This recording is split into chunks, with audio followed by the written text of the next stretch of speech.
Hello बच्चों, let's take a given question. The question says the ratio of VRMS is to V average is to V most probable is.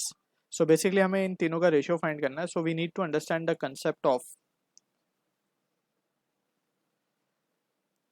VRMS, that is root mean square velocity, V average and V most probable. ठीक है, तो पहले हम average velocity की बात कर लेते हैं ऑफ अ गैस मॉलिक्यूल. सो बहुत सारे गैस मॉलिक्यूल्स जो हैं, अगर हम सबका एवरेज ले लें, let suppose there are N number of gas molecules present, तो हम मान लेते हैं कि सबके जो वेलोसिटीज़ है वो कुछ इस तरीके से we can take the average. इस तरीके से हम एवरेज निकालते हैं एंड वी एवरेज का जो फॉर्मूला जो बनता है finally, it comes out to be 2RT upon M.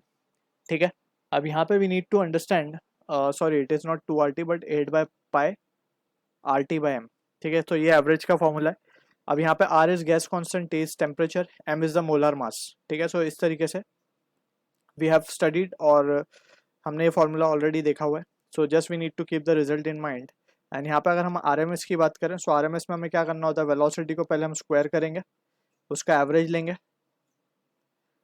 Right, इस तरीके से एंड सो ऑन, और उसका रूट ले लेंगे. तो this is how we calculate the root mean square value and this value comes out to be 3RT by M.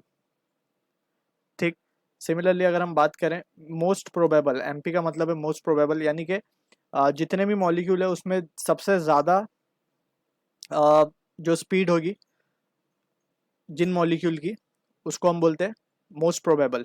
ठीक है ना. सो इसमें हम लिखते हैं इसका जो result we need to keep in mind, that is under root of 2RT by M. तो ये सारे तीनों वैल्यूज हमने लिख दिए. अब यहाँ पे जैसे हमें कंपेयर करना है कि रेशियो निकालने बोला गया था हमसे, तो रेशियो में अगर हम देखेंगे, therefore we can write VRMS is to V average is to VMP. अगर हम देखें इसका रेशियो निकालें तो देख सकते हैं हम, it will be √3 is to √8/पाई इज टू √2. ठीक है ना, ये रेशियो मिलेगा हमें. So I hope you understood the solution. All the best.